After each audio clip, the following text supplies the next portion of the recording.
Ambassador Laura Pierce sat perfectly still in the cold metal chair, her hands folded neatly on the obsidian table before her.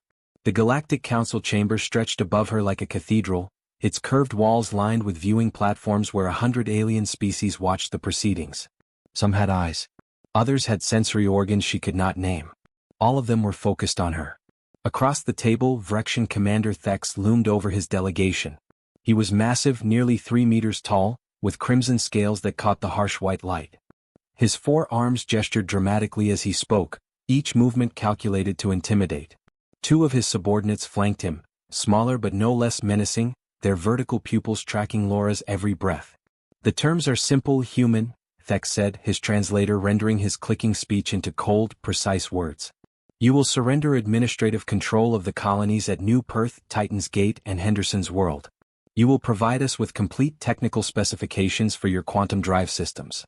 And you will reduce your military fleet by 60% within 1 standard year." Laura kept her face neutral. She had practiced this expression for weeks. Calm. Reasonable. Just a hint of concern.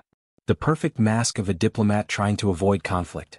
"Commander Thex," she said softly, "these demands are quite extensive. Surely we can find some middle ground that serves both our peoples." Thex's laugh was a harsh, barking sound that echoed through the chamber. Several of the observing species shifted uncomfortably in their seats. The Andrali delegation, peaceful traders who had always been friendly to Earth, looked away. Middle ground? Thex leaned forward, his breath hot and sulfurous even across the wide table. "You are in no position to negotiate, Ambassador. Your species is young. Weak. You have been part of this council for barely 20 cycles. You have no allies who would dare stand with you against the Vrexian Confederacy." Laura nodded slowly as if considering his words. Her right hand moved slightly, adjusting the slim communication device disguised as a bracelet on her wrist. To anyone watching, it looked like a nervous gesture. A sign of her discomfort. The device vibrated 3 times against her skin. Fleet Group Alpha had reached the staging point near Vrexian System 4. "I understand your position, Commander," Laura said, her voice carrying just the right amount of uncertainty. "But perhaps we could discuss a timeline for these transfers? 3 colonies is a significant administrative challenge." Thex's eyes narrowed. "You think to delay? To buy time?" He rose to his full height, his shadow falling across Laura like a threat. "Let me be clear about what happens if you refuse. The Vrexian fleet currently has eyes on 14 of your colony worlds.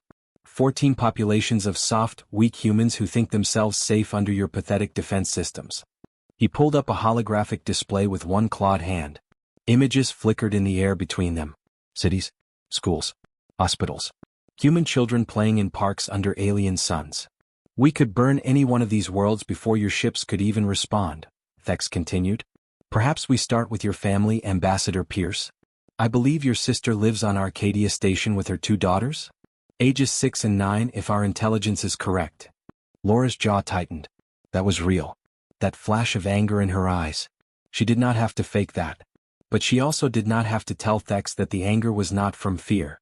It was from the effort of not smiling. "Threatening civilians is against Council law, Commander," she said quietly. "Laws are for those with the power to enforce them," Thex replied. He settled back into his seat, clearly satisfied with her reaction. "You have 48 hours to present a formal acceptance of our terms. If you refuse, we will select one of your colonies and demonstrate what happens to species who do not know their place." The session was called to a recess. Laura stood smoothly, gathering her data tablets with steady hands. The Vrexian delegation filed out, their heavy footsteps making the floor vibrate. Other species hurried away, not wanting to be associated with either side of this confrontation. Laura walked calmly to the human diplomatic suite, a small cluster of rooms in the station's outer ring. Her assistant, Kevin Morris, was waiting just inside the door. He was young, barely 30, with sharp eyes and hands that never stopped moving. Right now those hands were dancing across 3 separate holographic screens. The door sealed behind her with a soft hiss. "Report," Laura said, her voice still calm but now carrying an edge of steel that had been completely absent in the council chamber. "Fleet Group Alpha is in position," Kevin said without looking up. "Fleet Group Beta will complete their approach vector in 4 hours. Group Gamma is holding at the fallback point as planned." Laura moved to stand beside him, watching the tactical displays. Tiny icons represented human warships, dozens of them moving through space with careful precision. The Vrexians had no idea they were there. Human stealth technology had always been underestimated by the galaxy. Let them think Earth's ships were loud and obvious. Any indication they've detected our forces? Laura asked. None. Their long-range sensors are focused on the inner colonies just like we predicted. They're so confident in their superiority that they're not even looking for a threat. Laura allowed herself a small smile. Just a small one. 3 weeks ago, the Vrexian fleet had attacked New Perth without warning. It was supposed to be a demonstration. A show of force to make Earth compliant before formal demands were even issued.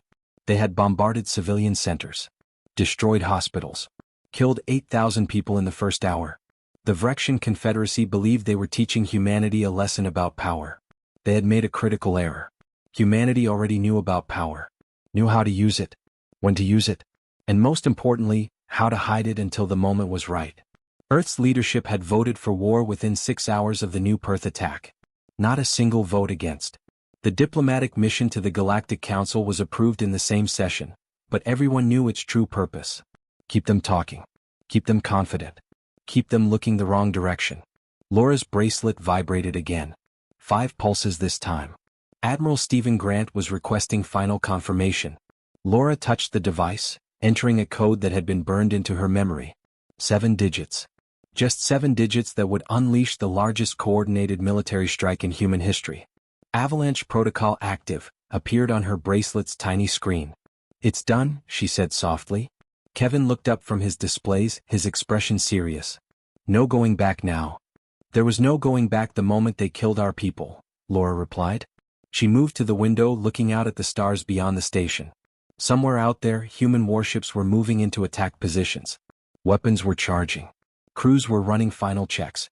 In 6 hours, the Vrexian Confederacy would learn what humanity had been carefully hiding since first contact. Earth did not want war. Humanity preferred peace, cooperation, mutual benefit. But when war became necessary, humans did not hesitate. They did not negotiate. They did not show mercy to those who harmed the innocent. Laura touched her bracelet one more time, feeling it vibrate with incoming tactical data. The first engagement would begin soon. Then the second. Then the third. By the time she returned to the council chamber tomorrow, the galaxy would be very different. And Commander Thex would finally understand his mistake. 3 weeks earlier, the morning sky over New Perth had been beautiful. The colony's twin suns painted the clouds in shades of orange and pink. Children walked to school along tree-lined streets. Markets opened for the day. Coffee shops filled with the morning crowd. It was a normal day on a peaceful human world at the edge of explored space. Then the Vrexian warships dropped out of faster-than-light travel directly above the main city. There was no warning. No declaration. No demand for surrender. The first plasma bombardment struck the central hospital. The building vaporized in a flash of superheated light. 300 patients and staff died instantly. The shockwave shattered windows for 2 kilometers in every direction. The second strike hit the primary school in the Western District. It was morning assembly. 800 children were gathered in the courtyard, singing the colony anthem. Parents watched from the viewing area, recording videos on their devices. None of them survived the blast. The Vrexian fleet methodically worked through their target list. Government buildings, power stations, water treatment facilities, communication arrays, and civilian centers. Always civilian centers. They wanted Earth to understand the message. This was not a military operation. This was terror. By the time New Perth's small defense force could launch their ships, 8,000 people were dead. The Vrexian fleet jumped back to faster-than-light speed, leaving the colony burning and broken. They broadcast one message before they left. This is the price of defiance. Comply or more will follow. The footage reached Earth 6 hours later. Admiral Stephen Grant was in his office at Fleet Command when the emergency alert came through. He was a career military man, 53 years old, with gray hair and steady hands. He had fought in the border conflicts with the Kresh. He had commanded relief operations during the Titan Station disaster. He thought he had seen everything war could offer. The video from New Perth proved him wrong. He watched it once. Just once. The hospital explosion. The school. The residential blocks collapsing. Bodies in the streets. A father carrying his daughter's body, screaming at the sky. Grant closed the video file.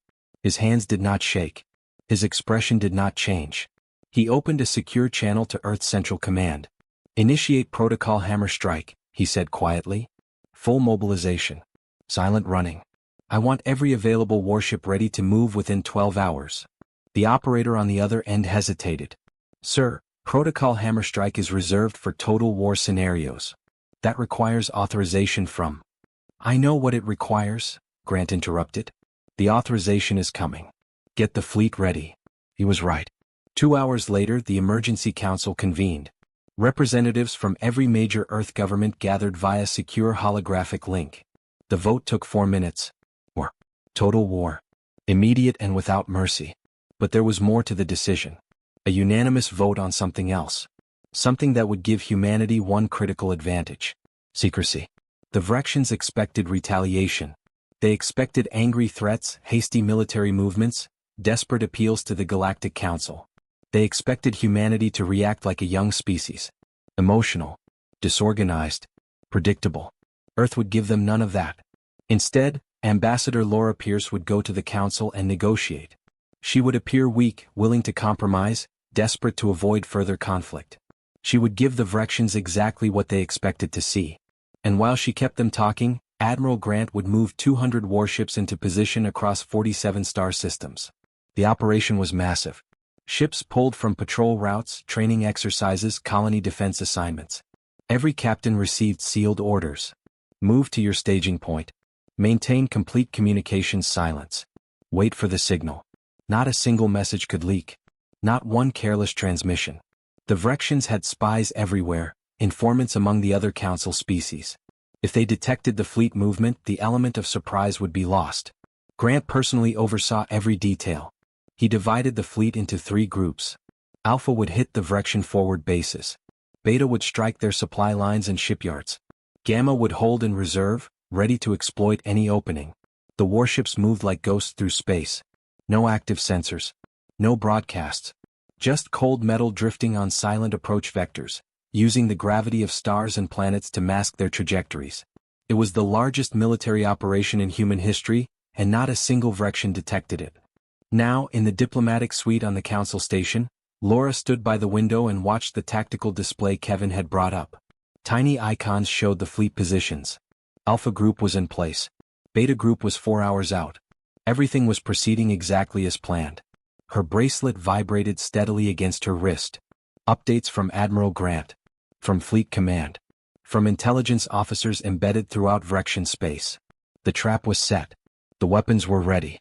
All that remained was for the prey to walk into the killing ground. Laura took a slow breath and turned away from the display. How long until the next Council session? Kevin checked his schedule. 30 minutes. Thex has demanded a formal response to his ultimatum. Perfect timing, Laura said. She moved to the mirror and checked her appearance. Conservative suit. Simple jewelry. Hair pulled back. She looked like a diplomat trying very hard to appear professional while under enormous pressure. Exactly the image she wanted to project. Her communication device chimed softly. A new message. The code phrase she had been waiting for. Avalanche protocol active. Laura read it twice just to be certain. Then she deleted the message and straightened her jacket. Admiral Grant had given the order. Right now, at this very moment, human warships were beginning their attack runs. Stealth systems were disengaging. Weapons were powering up. Targeting computers were locking onto Vrexian bases, shipyards, and fleet positions. The first missiles would launch in minutes. The first energy beams would fire seconds after that. By the time the Vrexians even realized they were under attack, dozens of their installations would already be destroyed. Kevin was staring at his tactical display, watching real-time updates as they came in. First strike group is engaging, he said quietly. Impact in 90 seconds. Laura nodded. Let's go. We don't want to be late for the Council session. They walked through the station's corridors, past alien species going about their business, unaware that the galaxy was about to change forever. Laura kept her pace steady, her expression neutral. Just another diplomat heading to another boring negotiation. The Council chamber was already full when they arrived. The Vrexian delegation sat in their position of prominence, Thex looking smug and confident. Other species filed into their seats, curious to see how Earth would respond to the ultimatum. Laura took her seat at the human delegation's small table. Kevin sat beside her, his data tablet in hand. Thex stood, commanding immediate attention. Ambassador Pierce, he said, his voice carrying across the chamber. Have you prepared Earth's formal acceptance of our terms? Laura remained seated. She met his eyes calmly. Actually, Commander Thex, I have something different to present today. Thex's expression hardened. You dare to refuse? Perhaps you need another demonstration. Another colony burned to teach you respect. I don't think that will be necessary, Laura said. Her voice was still soft, but something in her tone made several nearby species lean forward. Then you accept? Thex demanded. Laura smiled. It was a small smile, barely visible, but it changed her entire face. All the diplomatic softness vanished. What remained was something cold and sharp. No, Commander. I'm here to inform you that Earth declared war on the Vrexian Confederacy 3 weeks ago. She paused, letting that sink in. The war you're expecting? It's already over. You just don't know it yet. Thex stared at her in confusion. What are you? The alarm systems throughout the station suddenly blared to life. Red emergency lights flashed. Every Vrexian in the chamber received simultaneous transmissions on their personal devices. Thex grabbed his communicator, his face going pale beneath his crimson scales. Laura's smile widened just slightly. Oh, and Commander? You might want to take that call. I believe it's from your home fleet. Or what's left of it. The first human warship to drop out of faster-than-light travel was the ESS Retribution, a heavy cruiser commanded by Captain Sarah Mitchell. She had lost her brother at New Perth. He had been a teacher at the primary school. His wife and 2 sons died with him. The Retribution emerged exactly 3,000 kilometers above Vrexian Station Outpost 7, home to their 4th fleet. The targeting computer had already calculated firing solutions during the final seconds of FTL travel. The moment they entered normal space, Sarah gave the order. Fire everything. 20 missile tubes launched simultaneously. Plasma cannons charged and released in a synchronized barrage. Kinetic railguns accelerated tungsten rods to a significant fraction of light speed. The Vrexian station's shields lit up like a small sun as the weapons impacted, flared bright orange, then shattered completely. The follow-up volley went straight through the hull. Secondary explosions rippled across the station's surface. Atmosphere vented into space. 3 Vrexian warships docked at the station tried to launch, their engines firing in panic. They never made it 20 meters before human missiles found them. Across 11 other Vrexian systems, the same scene played out with mechanical precision. Human warships appeared without warning, already firing, already moving to their next target. Fleet Group Alpha had been given specific orders. Destroy everything military, avoid civilian casualties, move fast. They were very good at following orders. At Vrexian Shipyard Complex Theta, 5 human destroyers emerged in a perfect formation. The shipyard was massive, capable of constructing 6 capital ships simultaneously. 3 were currently under construction, their skeletal frames visible against the stars. The human ships did not waste time with threats or demands. Missiles struck the shipyard's reactor complex. The explosion was beautiful and terrible, a blooming flower of white-hot plasma that consumed the construction bays, the dry docks, and the half-finished warships. The Vrexian Defense Fleet Station nearby tried to respond. 12 heavy cruisers broke orbit from the nearby planet, their weapons charging as they accelerated toward the human ships. They were met by a spread of weapons they had never encountered before. Human engineers had spent decades developing technology specifically designed to counter Vrexian tactics. Quantum disruption torpedoes that prevented their shields from forming properly. AI-controlled drone swarms that overwhelmed their point defense systems. Electronic warfare packages that turned their own targeting computers against them. The Vrexian fleet lasted 7 minutes before the survivors retreated in disorder. Back in the council chamber, Commander Thex stood frozen, staring at his communicator. The stream of emergency messages was overwhelming. Reports of attacks. Calls for reinforcement. Damage assessments. And everywhere the same impossible detail, human ships. Dozens of them. Appearing simultaneously across systems that should have been completely secure. This is impossible, Thex breathed. You couldn't have. Your fleet is nowhere near our territory. Our intelligence confirms. Your intelligence confirms exactly what we wanted you to see, Laura interrupted. Her voice had changed completely. Gone was the soft, uncertain diplomat. The woman who spoke now had ice in her words. Did you really think we wouldn't track your spy networks? That we didn't know which council species were feeding you information about our ship movements? She stood slowly, and for the first time since the sessions began, Thex took a step backward. We fed your spies false data for 3 weeks, Laura continued. While you were watching our patrol routes in the inner colonies, we were moving 200 warships into attack positions around your territory. While you were confident in your superiority, we were planning the destruction of your military infrastructure. Kevin activated the main holographic display in the center of the chamber. A tactical map appeared, showing a dozen Vrexian systems. Red icons marked human fleet positions. Orange bursts indicated ongoing battles. Gray symbols showed Vrexian installations already destroyed. The watching alien species gasped. Some stood for a better view. Others backed away from their seats as if the display itself was dangerous. You threatened the wrong species, Laura said, her eyes locked on Thex. This war was over before you ever sat down with me. Every negotiation, every demand, every threat, it was all just theater. We were buying time for Admiral Grant to move his forces into position. A new message came through on Thex's communicator. He looked down at it, and Laura saw the exact moment he understood the scope of the disaster. His four hands trembled. His scales, normally a bright crimson, had faded to a dull brown. That would be the report from your home system, Laura said calmly. Your primary defense fleet just engaged the human third battle group. I'm told the engagement lasted 47 minutes. Your fleet is gone. All 17 capital ships. 63 cruisers. Over 100 support vessels. Destroyed or disabled. You're lying, Thex whispered. But there was no conviction in his voice. Laura gestured to Kevin, who brought up real-time footage on the display. The images came from human combat drones, showing Vrexian warships breaking apart under sustained fire. Escape pods launching. Debris fields expanding. The cold mathematics of military defeat. The Andrali ambassador, a peaceful species that had always advocated for diplomacy, spoke up. Her voice was shaking. Ambassador Pierce, this level of military coordination, the technology you're displaying, we had no idea humanity possessed such capabilities. That was intentional, Laura replied, turning to address the full council. Humanity has been part of this council for 20 years. In that time we have been careful to appear manageable, not threatening, not advanced enough to worry about. We showed you our civilian ships, our trade vessels, our colony transports. We participated in joint exercises with limited forces, using older technology. She paused, letting the implication sink in. Everything you thought you knew about human military capability was wrong. We have been developing advanced weapons systems since before we even left our own solar system.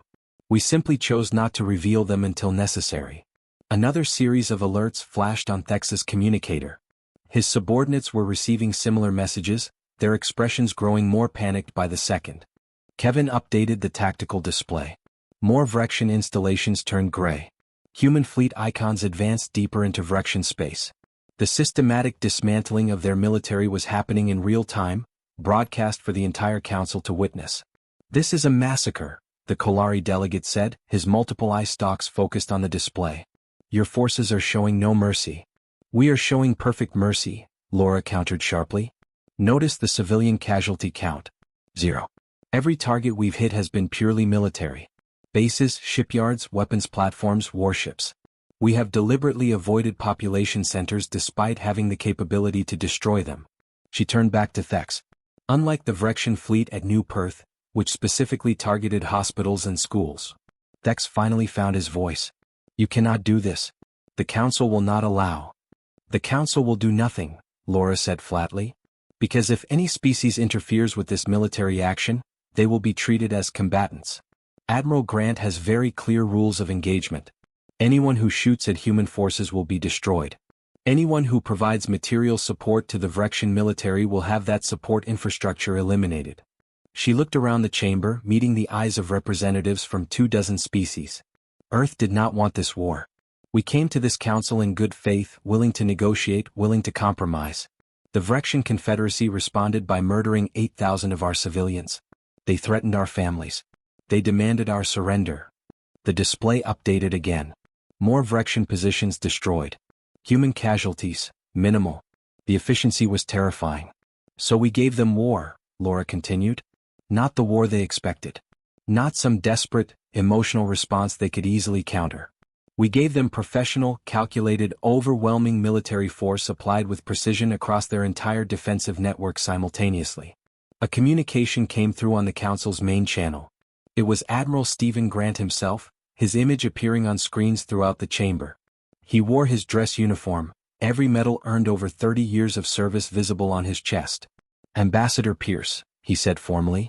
Please inform Commander Thex that his home fleet has surrendered. We have secured orbit around his homeworld. All military installations in the system are now under human control. Laura nodded. Understood, Admiral. Casualties? Minimal on our side. Vrexian military losses are heavy, but we've recovered several thousand survivors from disabled ships. They will be treated according to the laws of war and returned when hostilities cease. The transmission ended. Laura looked at Thex, who had collapsed into his seat. The arrogant commander was gone. What remained was a defeated officer watching his entire military collapse in less than an hour. You have one chance, Commander, Laura said quietly. Unconditional surrender. Your leadership stands trial for war crimes at New Perth. Your military is dismantled and rebuilt under Council supervision. Or we continue this campaign until there is nothing left of your fleet. Thex did not answer. He could not. The communicator in his hand was now silent. There were no more bases to call from. No more fleets to request help from. The war had lasted 53 minutes. Humanity had won. The second wave of human attacks began exactly 4 hours after the first. The Vrexian military command had used those 4 hours to attempt a defense. They pulled back their scattered forces, trying to form defensive lines around their core systems. They sent desperate messages to allied species, begging for support. They activated emergency protocols that had not been used in 200 years. None of it mattered. Human intelligence had mapped every Vrexian military asset for the past 3 weeks. Every ship, every base, every supply depot. When the Vrexians moved forces to defend one system, human warships simply bypassed it and struck somewhere else. When they fortified their shipyards, human forces destroyed their fuel refineries. When they tried to concentrate their fleet, human missile spreads forced them to scatter or die. It was not a battle. It was a lesson in military planning. Admiral Grant watched the tactical displays from his flagship, the ESS Covenant. The massive battleship had not yet fired a single shot. It did not need to. His subordinate commanders were executing the battle plan with perfect precision. Every target was being eliminated on schedule. Every objective was being achieved. Status on Vrexian 4th Fleet? Grant asked. Destroyed, sir, his tactical officer reported. They attempted to make a stand at the Hexus Nebula. Captain Williams engaged with Battle Group 7. Enemy forces surrendered after 23 minutes of combat. Grant nodded. Civilian casualties? 0, sir. All engagements have been conducted in open space or against purely military targets. That was important. Critically important. Earth was not here to commit genocide. They were here to destroy the Vrexian military and remove their ability to threaten human worlds. There was a difference, and Grant was determined to maintain that distinction. What about their homeworld? Grant asked. Ready for your arrival, sir? The 9th Fleet has cleared the outer system defenses. All orbital platforms are destroyed. The planetary defense grid is offline. There are no significant military assets remaining. Grant stood from his command chair. Take us in. Standard approach. I want every ship in formation. Let them see what's coming. The human fleet began its final advance toward Vrexia Prime, the heart of the Confederacy. 50 warships moved in perfect formation, their hulls gleaming in the light of the system's blue star. They did not rush. They did not hide. They simply advanced with steady, inevitable purpose. On the surface of Vrexia Prime, billions of civilians watched the human fleet approach. Their military had promised them victory, had told them humans were weak, had assured them that their superior technology and warrior culture made them unstoppable. Now their defense fleet was debris. Their orbital stations were silent wrecks. And the human warships moved through their system like they owned it. In the council chamber, the atmosphere had changed completely. The initial shock had worn off, replaced by a cold understanding of what they were witnessing. Humanity had revealed itself to be something far more dangerous than anyone had imagined. Commander Thex had spent the past 4 hours in communication with his government. Laura had allowed it. There was no point in preventing it. Let them see the reports. Let them understand how completely they had miscalculated. Now Thex stood before the council once more. His scales had lost their luster. His 4 arms hung limply at his sides. But there was still defiance in his eyes. Still pride that refused to bend.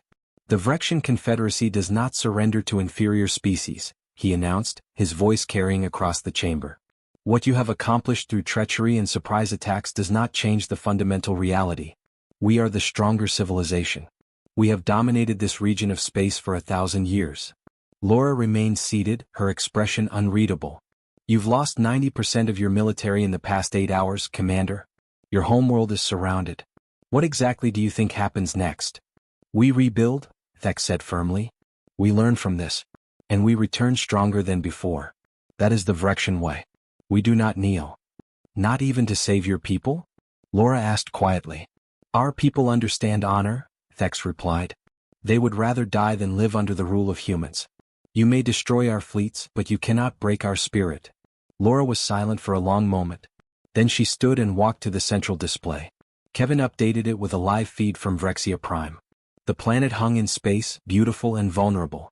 Cities' lights dotted the night side. Orbital traffic had stopped completely, the normal flow of commerce frozen by the presence of the human fleet.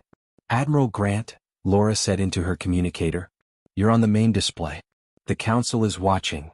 Grant's face appeared on every screen. He was on the bridge of the Covenant, standing in front of floor-to-ceiling windows that showed the Vrexian homeworld below. Commander Thex, Grant said, his voice calm and professional. I am offering you one final opportunity to surrender. Your military will be dismantled. Your leadership will stand trial for the massacre at New Perth. But your civilian population will be unharmed. Your worlds will remain yours under temporary council supervision. This is the best offer you will receive. Thex's face twisted with rage. You think you can dictate terms to us? You are children playing with weapons you barely understand. The Vrexian Confederacy has fought wars for longer than your species has had spaceflight. We do not fear you. You should, Grant said simply. We spit on your offer, Thex continued, his voice rising. We reject your authority. We deny your right to judge us. If you want our surrender, you will have to burn our worlds and kill every last one of us. And even then you will never break the Vrexian spirit. The council chamber erupted. Representatives from 24 species began talking at once. Some demanded that Earth show restraint. Others argued that the Vrexians had brought this on themselves. The neutral species tried to mediate, suggesting compromises that both sides had already rejected. Laura let them talk. She stood quietly at the human delegation table, waiting for the noise to die down. When it finally did, she spoke just 3 words. Kevin. The code. Her assistant nodded. His fingers moved across his data tablet, entering a long authorization sequence. A secure channel opened to Admiral Grant. A final confirmation request appeared on both their screens. Laura looked directly at Thex. You had your chance. She pressed the confirmation button. In orbit around Vrexia Prime, Admiral Grant received the authorization. He had hoped it would not come to this. Had genuinely wanted the Vrexians to surrender, to choose survival over pride. But he had been a soldier long enough to know that pride often outweighed survival.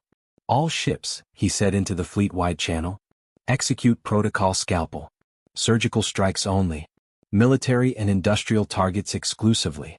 Avoid all civilian infrastructure. I want 0 civilian casualties. Anyone who violates these rules will answer to me personally. Sir, his weapons officer said carefully.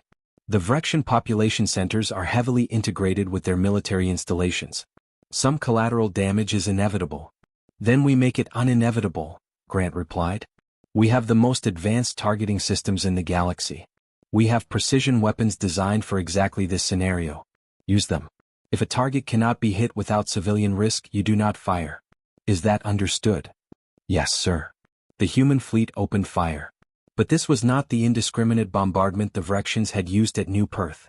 This was something far more terrifying in its precision. Missiles streaked down through the atmosphere, guided by artificial intelligence that could calculate trajectories to within centimeters. They struck military command centers, destroying them completely while leaving adjacent residential buildings untouched. Orbital strikes hit weapons factories, the explosions contained and directed to avoid spreading damage. Defense platforms were disabled with electromagnetic pulses rather than destroyed, preserving the structures while rendering them useless. The Vrexian government watched in horror as their military infrastructure was systematically dismantled.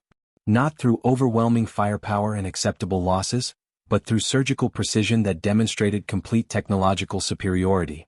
In the council chamber, the live feed showed the strikes happening in real time. A missile would hit a military installation. The building would collapse inward, the debris falling in a controlled pattern. And 50 meters away, civilians would run from their homes, terrified but unharmed. This is impossible, the Kolari delegate whispered. No one has this level of precision in orbital bombardment. The calculations alone would require quantum computing systems, Laura said calmly. Combined with AI targeting protocols and weapon systems we've spent 40 years developing. Yes, delegate, humanity has been busy while the rest of you assumed we were simple and primitive. She turned to address the full council, her voice carrying to every corner of the chamber. Let me be absolutely clear about Earth's position. We did not want this war. We attempted diplomacy. We offered compromises. The Vrexian Confederacy responded with massacre. Laura pointed at Thex, who stood frozen, watching his homeworld being systematically stripped of military power. Commander Thex just refused a generous surrender offer. He chose pride over the safety of his people. So now we demonstrate exactly what happens when humanity goes to war. She walked to the center of the chamber, her footsteps echoing in the sudden silence. Any species that interferes with this military operation will be treated as a combatant. Any species that provides support to the Vrexian military will have that support infrastructure destroyed. Any species that attacks human forces will face the same systematic dismantling you are witnessing right now. The Andrali ambassador stood, her voice shaking. Ambassador Pierce, you cannot threaten the entire council. I am not threatening, Laura interrupted. I am explaining our rules of engagement. They are simple. Leave us alone and you will not be harmed. Interfere and you become part of the war. There is no third option. She looked around the chamber, meeting the eyes of representatives from species that had existed for thousands of years, that had conquered star systems, that had fought their own wars of expansion. Humanity is not asking for permission, Laura said quietly. We are informing you of reality. The Vrexian Confederacy committed an act of war against our people. We have responded with overwhelming force. This war will end when we decide it ends. Not before. On the display, another Vrexian military complex collapsed under precision strikes. The systematic destruction continued, methodical and unstoppable. Commander Thex fell to his knees, all four arms trembling. The price of arrogance had come due. The dismantling of the Vrexian military took 11 days. Not because humanity lacked the firepower to do it faster. They could have reduced every Vrexian military installation to rubble in hours. But Admiral Grant had given strict orders: precision over speed, accuracy over efficiency. Every target was analyzed 3 times before weapons were authorized. Every strike was calculated to destroy military capability while preserving civilian infrastructure. The galaxy watched in fascinated horror as humanity demonstrated a level of military control that seemed almost impossible. On the third day, human forces targeted the Vrexian Naval Academy on their colony world of Trexor 5. The academy was built into a mountain range, its bunkers and training facilities carved deep into the rock. Surrounding the base were 3 small cities where the families of military personnel lived. A conventional orbital bombardment would have destroyed everything within 10 kilometers. The shockwave alone would have killed thousands of civilians.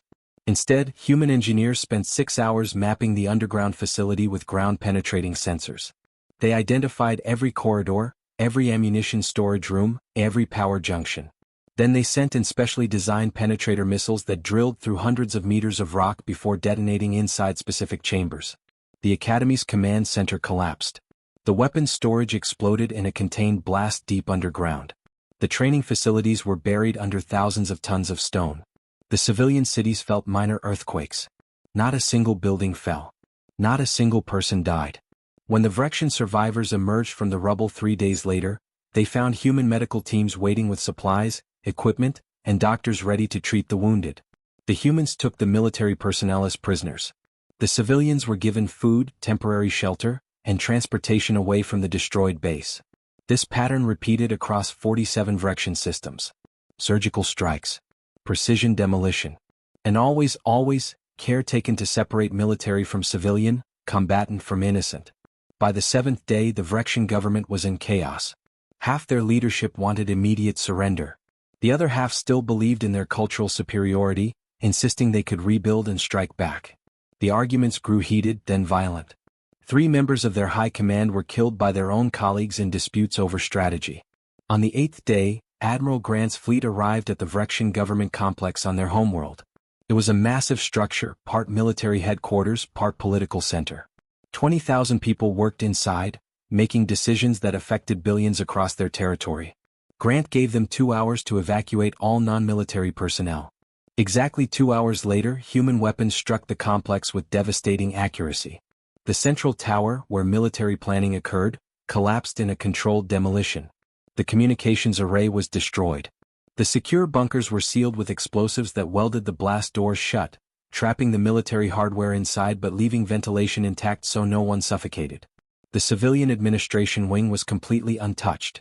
On the 9th day, the Vrexian resistance finally broke. Their acting commander, a general named Corvus who had replaced Thex after his public breakdown, sent an official surrender message to Admiral Grant. It was brief and formal, stripped of all the pride and arrogance that had defined Vrexian communications before the war. Grant accepted immediately. But he added conditions. The entire Vrexian High Command would surrender themselves for war crimes trials. Evidence of their orders to target civilians at New Perth would be presented to a Galactic Council tribunal. Anyone found guilty would face justice under Council law. The Vrexian military would be reduced to a purely defensive force, limited to system patrol craft and station security. No capital ships. No offensive weapons. All remaining warships would be dismantled under human supervision. Vrexian territory would be placed under temporary council administration for 5 years, with human peacekeeping forces ensuring compliance. General Corvus agreed to everything. On the 11th day, human special forces teams landed at the Vrexian Capitol building. They were led by Commander Patricia Alvarez, a veteran of 3 conflicts and the daughter of a New Perth survivor. She had spent the past 11 days planning this operation with meticulous care. The Vrexian leadership was waiting in the Grand Hall, 18 individuals who had ruled their empire for decades. Some looked defiant. Others appeared broken. All of them understood what was about to happen. Patricia read the formal charges. Crimes against sentient beings. Deliberate targeting of civilians. Violations of the Galactic Conventions on Armed Conflict. Each charge was backed by evidence. Transmission logs, targeting data, testimony from Vrexian military officers who had refused to follow the orders. The arrests were conducted with professional courtesy. No rough handling. No public humiliation. The former leaders of the Vrexian Confederacy were escorted to transport ships and taken to a secure facility where they would await trial. In the council chamber, Ambassador Laura Pierce watched the footage of the arrests on the central display. Kevin stood beside her, quietly managing the flood of communication requests from other species. Everyone wanted to talk to Earth now. Everyone wanted to understand what had just happened. The war had lasted 11 days. The Vrexian Confederacy, a power that had dominated their region of space for 1,000 years, had been completely defeated. Their military was gone. Their leadership was under arrest. Their territory was under occupation. And humanity had done it with minimal civilian casualties. The final count was 37, all from accidents or Vrexian military actions. Not a single death could be directly attributed to deliberate human targeting of civilians. The contrast with New Perth could not be more stark. The council is requesting a formal session, Kevin said quietly. They want you to address what happens next. Laura nodded. Schedule it for tomorrow. Give them time to process what they've seen. That night, alone in her diplomatic quarters, Laura allowed herself a moment of exhaustion. 11 days of coordinating with Admiral Grant. 11 days of managing council politics. 11 days of watching the war unfold while maintaining the image of controlled authority. She thought about New Perth. About the 8,000 dead. About the children who would never grow up, the families destroyed, the futures erased. The Vrexian leadership would face justice for that. It would not bring anyone back, but it mattered. It established that there were consequences for atrocity. That the strong could not simply murder the weak without answer. 6 months passed. The Vrexian territories were quiet under council administration. Human peacekeeping forces maintained order while the Vrexians rebuilt their civilian government. The trials proceeded slowly with careful attention to evidence and proper legal procedure. Some of the Vrexian leadership were found guilty. Others were acquitted when the evidence did not support the charges. Justice, not revenge. That had been Earth's position from the beginning. The Galactic Council had changed in those 6 months. Species that had once viewed humanity as young and naive now treated Earth representatives with careful respect. Trade agreements were renegotiated on more favorable terms. Defense pacts were offered. Invitations to join regional alliances arrived weekly. Earth politely declined most of them. They had no interest in empire building or power blocks. They simply wanted to be left alone to develop their colonies and care for their people. But everyone understood now that "leave us alone" was backed by military capability that rivaled any species in the galaxy. Laura stood once more before the Galactic Council, 6 months after the war had ended. The chamber was full, every species represented, every delegate paying close attention. The Vrexian seat was occupied by their new civilian government, a prime minister named Vela who had spent the war years opposing military aggression. The council recognizes Ambassador Laura Pierce of Earth, the council chairman announced. Laura stepped to the central platform. She wore the same conservative suit she had worn during the war. But everything else had changed. The way species looked at her. The tone they used when speaking to her. The careful attention they paid to her words. 6 months ago, Laura began, the Vrexian Confederacy attacked a human colony without provocation. They killed 8,000 civilians in a deliberate act of terror meant to force Earth into submission. The chamber was silent. Everyone knew this story now. It had been repeated in news broadcasts, analyzed in military academies, discussed in diplomatic circles across 100 worlds. Earth's response was total war, Laura continued. We mobilized our military and systematically dismantled Vrexian military power in 11 days. We demonstrated capabilities that we had deliberately hidden for decades. We showed the galaxy what humanity is capable of when we choose violence over peace. She paused, looking around the chamber. But we also demonstrated something equally important. Control. Precision. The ability to separate military targets from civilian populations. The commitment to justice over revenge. Vela, the Vrexian Prime Minister, stood. May I speak, Madam Ambassador? Laura nodded. The Vrexian people have learned a hard lesson, Vela said, her voice carrying clearly. We believed our military strength made us superior. We believed other species existed to serve our interests. We were wrong, and that arrogance cost us dearly. She turned to face the full council. But in our defeat, humanity showed us something unexpected. Mercy. They could have destroyed our worlds. Instead, they protected our civilians while eliminating our military. They could have executed our leadership. Instead, they gave them fair trials. They could have annexed our territory. Instead, they are helping us rebuild as a free people. Laura inclined her head slightly. Earth has no interest in conquest, Prime Minister. We never did. We wanted peaceful coexistence. We still do. Then why reveal your military power at all? The Andrali ambassador asked. Why not continue hiding it? Because hiding it required us to appear weak, Laura replied. And appearing weak invited aggression. The Vrexians attacked because they believed we could not defend ourselves. They were wrong, but others might make the same mistake. She looked directly at the Andrali ambassador. So now the galaxy knows the truth. Humanity prefers peace. We will negotiate in good faith. We will compromise when appropriate. We will be patient with insults and provocations. Her voice hardened slightly. But if you force us to war, we will fight with every capability we possess. We will fight smart, we will fight hard, and we will win. Not because we are cruel or aggressive, but because we have spent generations preparing for the possibility that peace might fail. The chamber remained silent. That is the new reality, Laura said. Earth offers friendship to all who want it. We offer trade, cultural exchange, and mutual cooperation. But we will never again appear weak enough to invite attack. And anyone who harms our people will face the same response the Vrexians received. She returned to her seat. The council session continued, moving on to other business. Trade disputes. Border negotiations. Scientific cooperation initiatives. The normal work of governing a galaxy full of different species with different interests. But something fundamental had shifted. When Laura spoke now, species listened. When Earth made proposals, they were taken seriously. When human representatives sat down to negotiate, no one assumed they could be bullied or intimidated. Respect.